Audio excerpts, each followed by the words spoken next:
umuhungu yananiranye gose nyina kirekuga ibaze nawe chatwana umuntu kwiye cyabana bananiye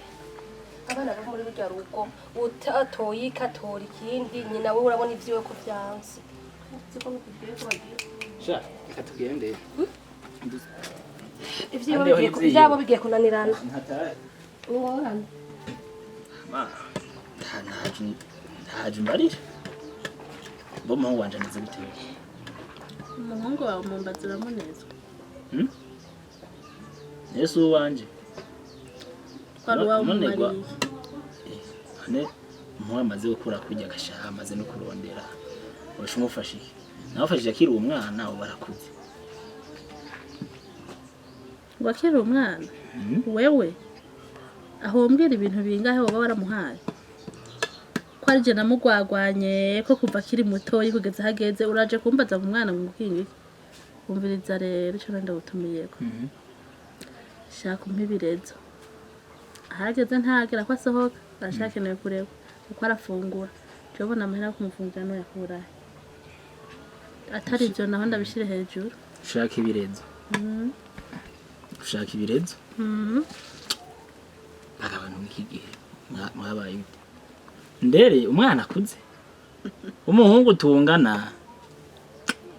sha urya misanzo arakuze none afungura ibyo afungura bikurahe yarakuze nari bumuhisuka je kurima ajya kurima mu matongo yiwawe mu matongo yandi aho bigeze ugenda shavuye rero none rero ushaka bigende gute shaka ibirezo ibyo ushaka bitabaye ibyo ntuzosubire kumvugisha ngo bishira ku karubanda ibintu byantu babiri ntuzosubire no kumbaza ngo umwana wameze gute kandi ikindi naco gusa wibuke umwana no wa nyina sa umwana no wa nyina none sinzi ico rero ndaharira nawe yarakuje n'imyaka indwi yarayirengeje rero ubunyi bigumbagumba by'umwana biriko biragabanuka ndamukunda ariko ngira ndamuronga ikiwa murebe ni kuvuga imyaka indwi yaraheze ni kuvuga hageze ka ahubwo aho umwana nyene wanyawe ukamuhisuka mukaja kuri reka kumvugisha menshi babarira yuko mbona warakaye je nzi ko tuje kuganira nyene ibintu ari amahoro sinzi ko ivyo kurakara yuko bijamo ndarakaye gose kubera kubona jewe mu mama muzima urazi ko ndupfakazi wanteye inda fise umwana umwe wongera kuwa kabiri uranyumva akaba ari je ndabasumira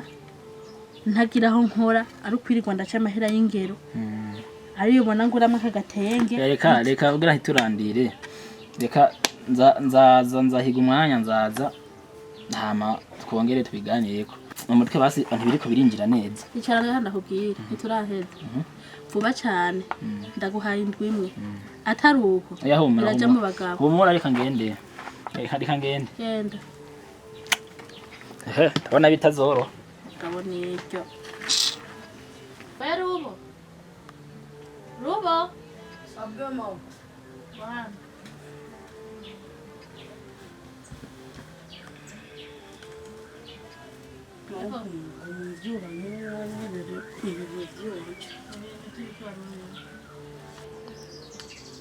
ibintu by'iki warurimo mu gitanda nari niryamye ntangiye numva mpamagara no nk'ubugiro ngiriye n'ugusanze umengo ntimusonza mushaka je mu manyu abari je mu gikone kubatekera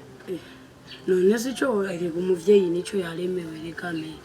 abana bubu nzoba mbona mbiza ndakubwira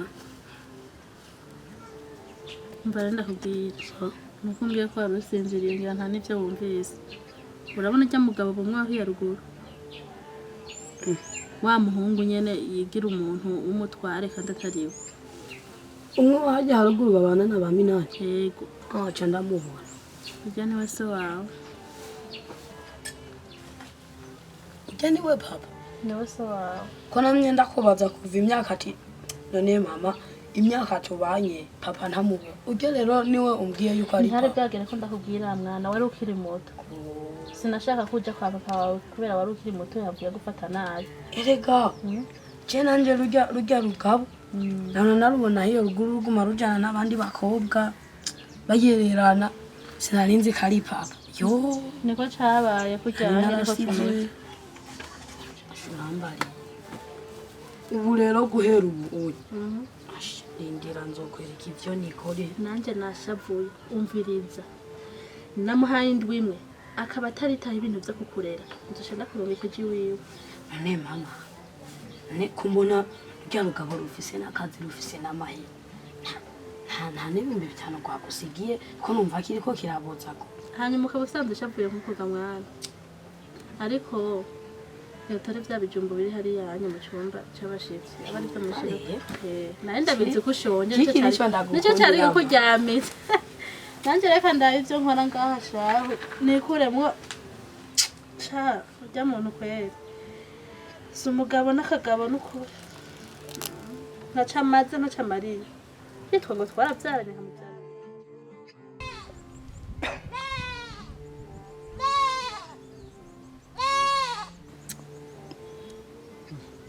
ndibaza impene yanje ubona nzara nta mbwa ihari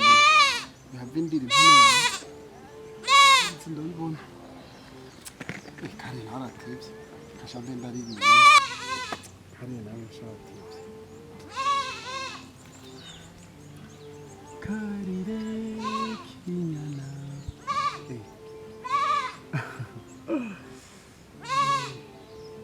karire Uyutu Tundi toto karire kinyana Chumira ndikubona karire wanje isi Akabaza kwameze gute Hizi ko ngamiste bazi ko ndi Kibobo ariko kanifate Mubwo ndi Kibobo ndikumwe nashasha kusizina banyiswa bafite Kibobo kweli Akundi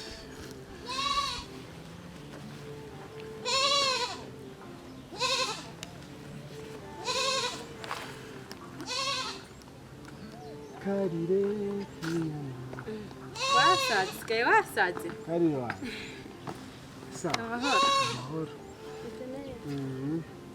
namwe n'amahoro ndabaye niba ntongo yawe irabira n'agatunga kanje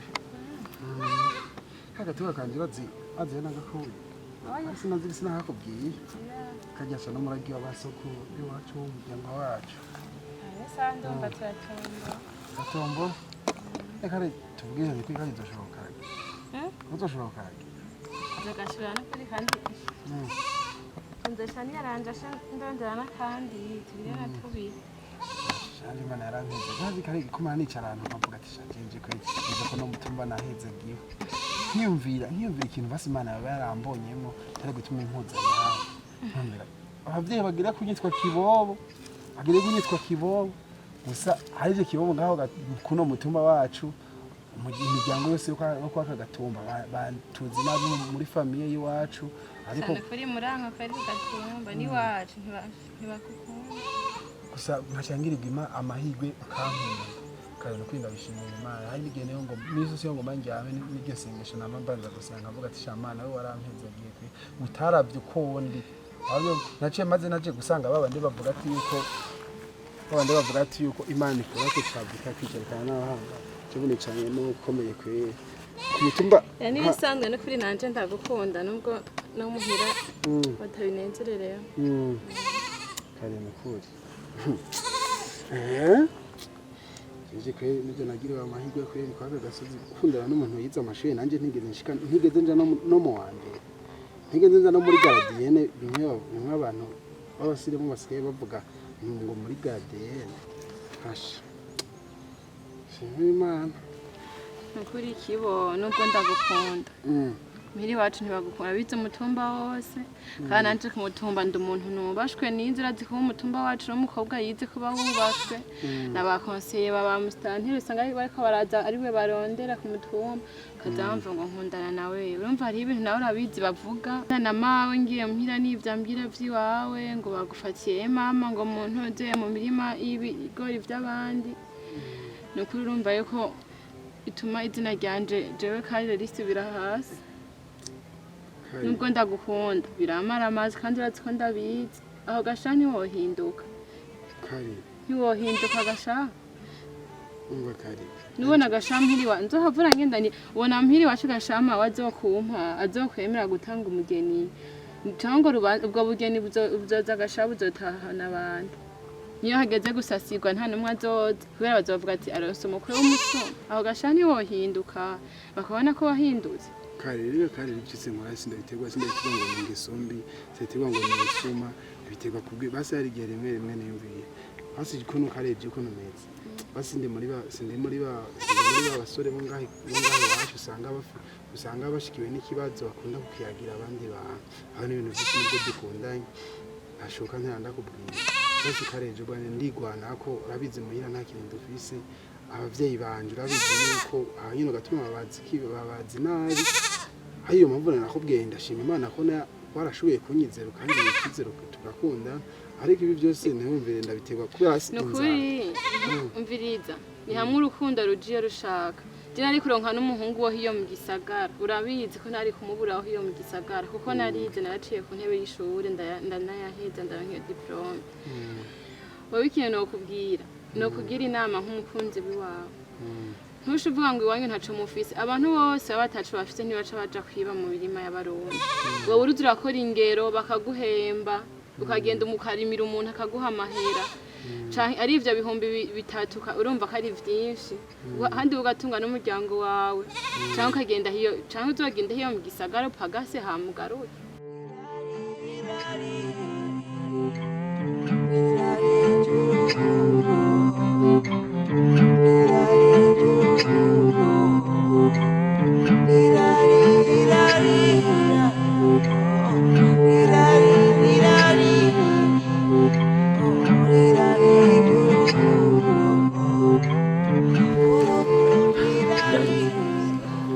Gahizi.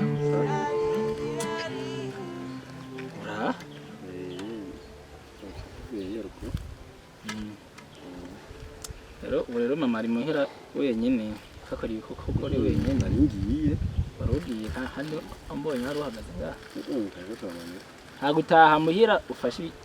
ufashe akazi mama ura baturamanye benki nini ahura urahagaze ikoreshwa n'agahungu haka kamafuka ariko turagiye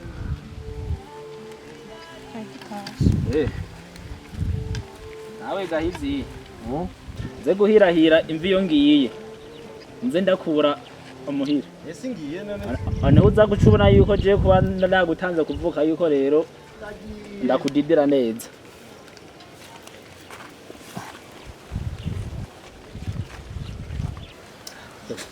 kandi nkaho usanga biteko yakijariga ariko kwije ntashobora iganye no kugusoma hajya basinashatse kubawe cyaje riga gisezera mu yato twara bana kabiri cyara mu yanda kitwe nako bona basinanya nashatse kubawe